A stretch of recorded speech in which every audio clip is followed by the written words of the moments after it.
actividad maneira tu aya, já não tem mais que 40 anos que a biblioteca está organizando sua película de aire livre e já não está cerrando acaba, então nós começar 3 semanas passadas, nós 2 semanas, 4 semanas largo, nós tem diferentes películas, né?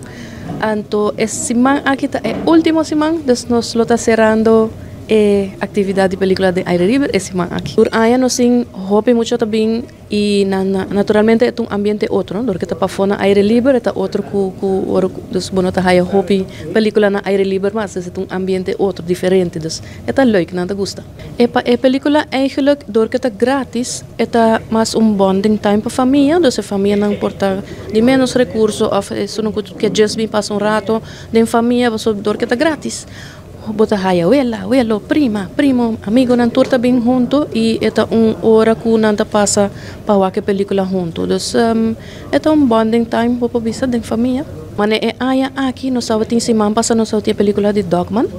E Dogman tá boek eigenlijk que começa for ja, maioria película tá sali for de boek não? E Dogman tá strip verhaal pa mucha ku awo kita hobby gusta, pasu kolona hobby mucha tá gusta strip verhalen. Dus eta boek que tá hobby gusta e dore sei nós aqui se também.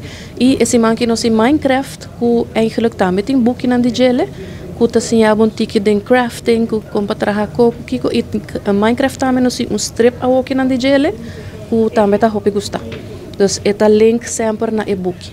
Para ver que película seguro, nós queremos invitar sobre esta rato duche, bota passa rato em aire livre e naturalmente nós aconselhamos de viajar para a biblioteca para ler esse book, para sobre que é importante, esse lesamento sempre é importante, dos nos meta principal sempre para estimular o lesamento.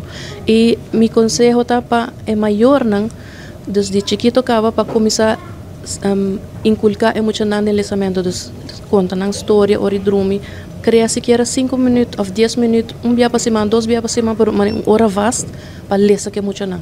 Ora que você lê que não, você dá um exemplo e não talanta que lesamento. Quando não acostumado com o lesamento tá normal, sobre assim não tá lanta com a cultura de lesamento, não que tá vendo hobby atrás.